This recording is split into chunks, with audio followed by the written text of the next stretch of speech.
She says, "This is our 10th day of walking. We had nothing in our homes, nothing to eat. During our 10 days of walking, we stopped in every village and asked people to give us some food, and through begging we have managed to reach this place.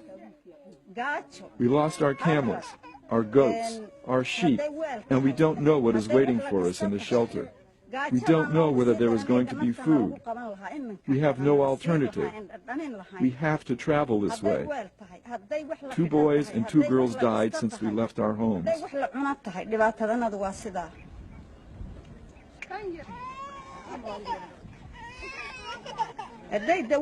My daughter died 2 days ago. She was 15.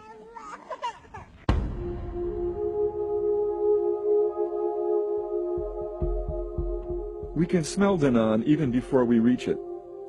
The skeletal remains of hundreds of animals litter the desert.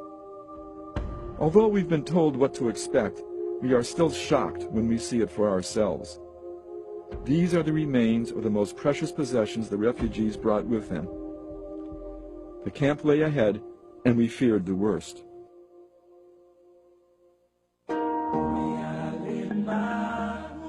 Here it is, Danaan, now home to 7,000 people living in tiny huts, not even big enough to stand up in. I came here with my wife and children, and 4 of them are now dead.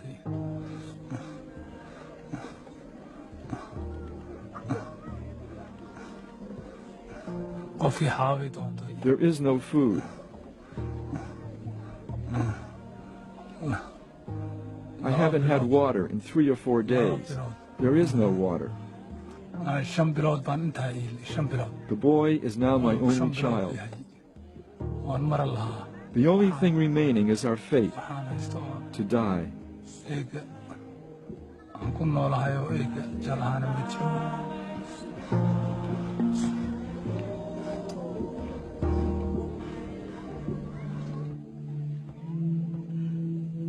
Abdi wants to show us the condition of his wife, Mariama. She's had nothing to eat in days and has been lying motionless in the hut. He tells us that she doesn't even have the strength to sit up by herself. I would rather lose all my property and still have Mariama. She is a very loving wife, very good to her children. I have been praying all night to get help from my family and wife. I'm in a desperate situation. I don't know what I'm going to do. Without her, we can't live.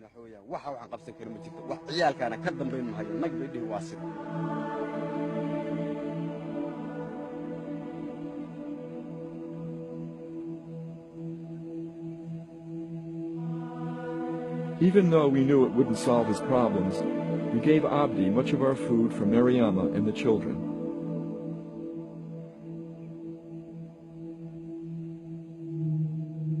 You are looking at all the medicine there is for the 7,000 people of Danaan.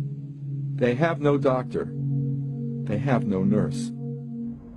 We go to the food storehouse and are confronted by another fiasco. The district administrator, Adnan Omar Fetin, explains. If I were to distribute the small amount of food left in the storehouse, there wouldn't be a glass, not a glass, for each of the 7,000 people living in the shelters. If I distribute that small amount, there could be a riot. Therefore, I've decided to use the small amount of food for distribution to new arrivals only. Some of them have been walking for 15 or 20 days. They are in the most critical need of food. And now we have no water. I don't know what I'm going to do. There are times when I think about hanging myself. The mental agony. I'm sure you must also be having that agony in your minds. You are a living witness. It's our last day in Danaan. We're taken to see a woman and her 3-year-old son, Kadir. Even without translation, the horror of her words is clear.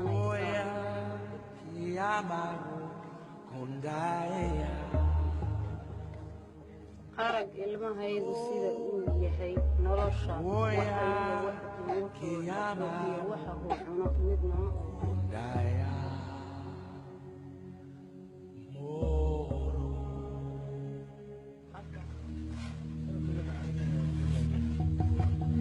Each afternoon, just before sunset, we've seen processions of men leaving the camp for the cemetery. We asked permission to join and film them. Today they're burying a 2-year-old girl named Ambia. Her father is very gracious and welcomes us. He tells us that it is the 3rd child he's lost in the last 4 months.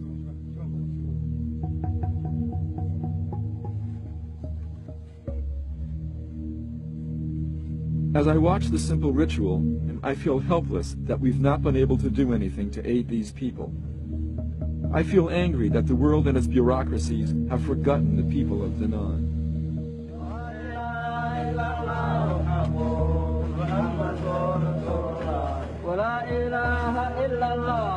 It has now been months since we left Danaan, and not a day goes by that I don't think of the time we spent there and the fate of the people we met.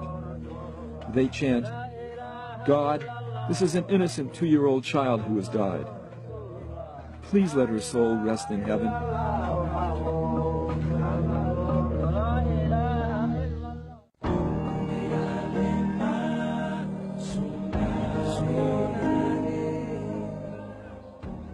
On the day we left Danaan, there were over 200 new arrivals.